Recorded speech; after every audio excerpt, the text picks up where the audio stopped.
Honey, I'm home. I am Sangeeta and welcome to my channel. Today we will be making this incredibly pillowy, soft and easy bread, Tangzhong Bread, or also referred to as Hakkaido milk bread. Hereby I'll be addressing Tangzhong as Mr. T because it took me an awful lot of takes to pronounce it. This bread stays fresh and soft for more than 3 days even without cling wrapping it. I promise you that this would be the softest bread you have ever eaten. But before we get started, if you're new to this channel, please like, subscribe and hit that bell icon. Let's take a look at the ingredients. We need 3 cups of flour, 2 teaspoon milk powder, 1/4 teaspoon dry instant yeast, 2 teaspoons salt, 1.5 tablespoon sugar, half cup lukewarm water, 2/3 cup milk, 50 grams butter at room temperature. To make Mr. T, 3/4 cup water and 3 tablespoon flour. Let's start off by making Mr. T. Throw in 3 tablespoon of flour in a heavy bottom pan. Now pour in 3/4 cup of water gradually while whisking it to avoid lumps. Once lump free, turn on the heat to medium and cook it while still continuously stirring it. Keep scraping the bottom to avoid the roux sticking onto the pan.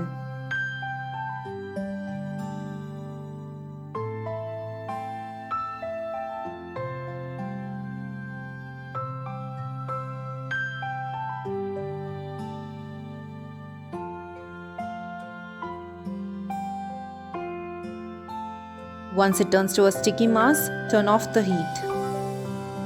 Transfer this into a small bowl. Allow this to come to room temperature and then cling wrap it or put a lid on and refrigerate it for 4 to 6 hours. Before using this, allow it to come to room temperature at least an hour before using.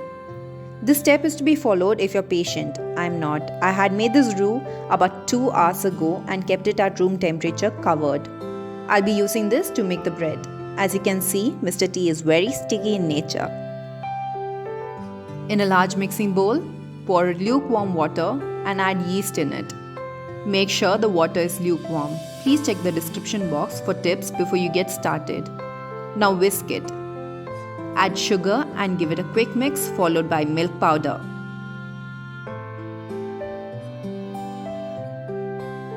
Dissolve the sugar and milk powder to a lump-free base. Now toss in the flour along with salt and little milk. Use your hand to bring this together.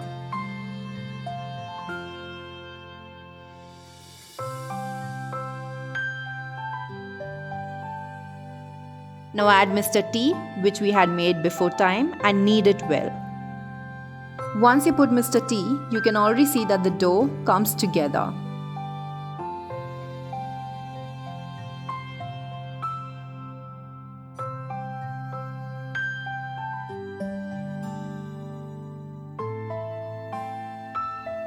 Gradually add milk now and knead it. You might not require all of it. The dough would be sticky. It's okay.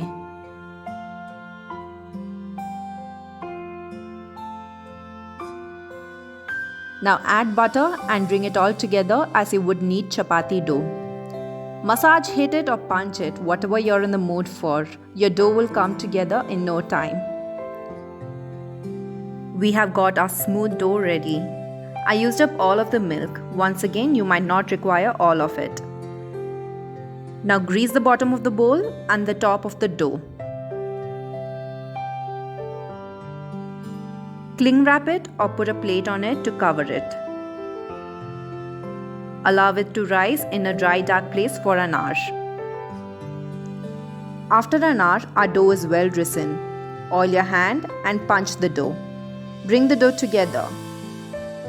You really don't have to knead it.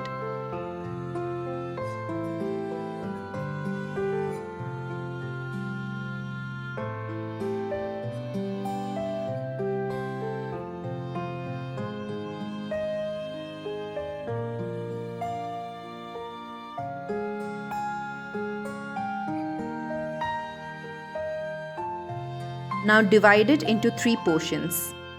You can eyeball it or measure it out. They would each weigh 280 grams.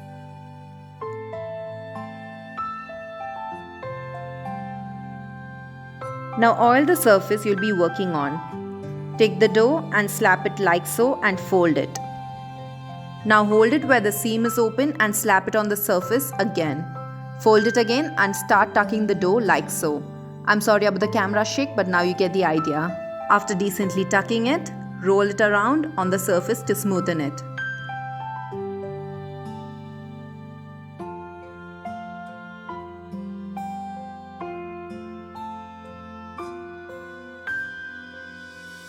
Put it on a well-oiled plate and continue with the rest. Keep enough distance between the 3 balls and cover it lightly with a cling wrap or any plastic cover. Allow this to rest for 15 minutes. The dough is well rested and has risen.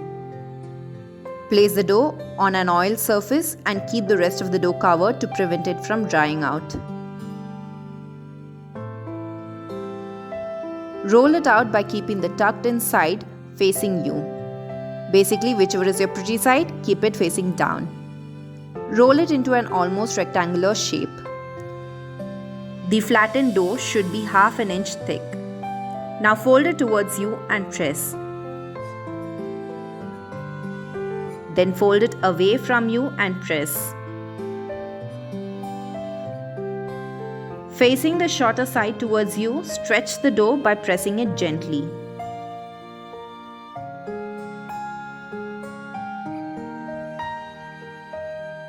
Take the baking tin you'll be using to know exactly when to stop stretching. The breadth of the tin should be the breadth of your dough. Gently roll out the dough towards you and tuck it. Now take the other part and overlap it and tuck it in. Pinch the dough together to seal it. Also, I would suggest sealing the sides by pinching it.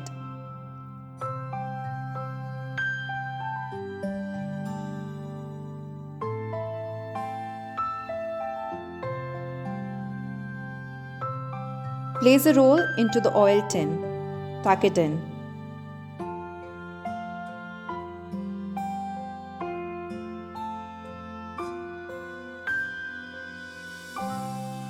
Continue with the rest. I'll be speeding up the process time a little.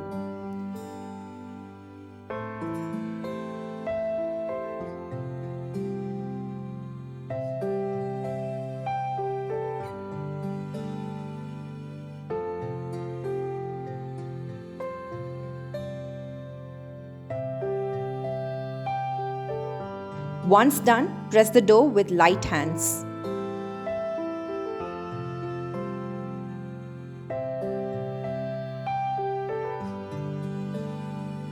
Place a cling wrap or a plastic sheet on it, not so tightly, and allow it to rest in a dry, dark place for 30 minutes. After 30 minutes, our dough has doubled in size. Brush some oil on top of it. Now bake this on a lower rack in a preheated oven at 180 degrees Celsius for 25 minutes. Our bread is out of the oven. Slather it with butter. Get the sides too and be generous. Now bake it again at 180 degrees Celsius for exactly 5 minutes. Our bread is out of the oven. Slather some more butter on top of it in order to achieve a flaky and soft top when cooled. Run a knife through the sides to release the bread from the mold. Make sure to do this when hot. Now tip this onto a wire rack to cool. You may also use a ring. Please make sure to read the tips in the description box. Allow the bread to cool for at least an hour or 2.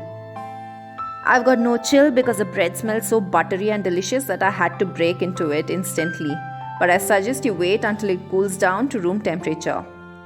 There you go, we have achieved the signature texture of the bread. Look at the layers tearing apart.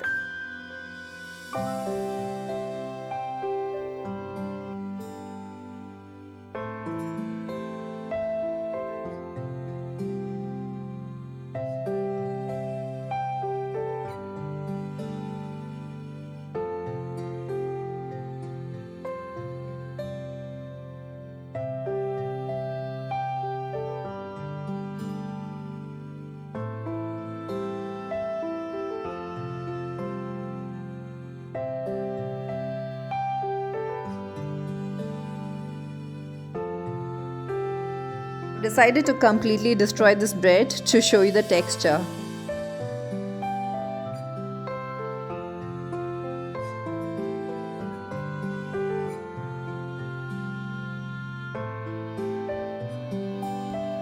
And all this without much effort.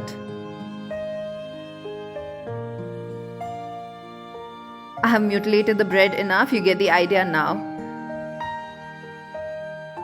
I hope you get to try this soon, and if you do, I'd love to see them. Send across this yumminess onto my Instagram. The handle has been mentioned in the description box below. I hope you enjoyed watching this video. Until next time.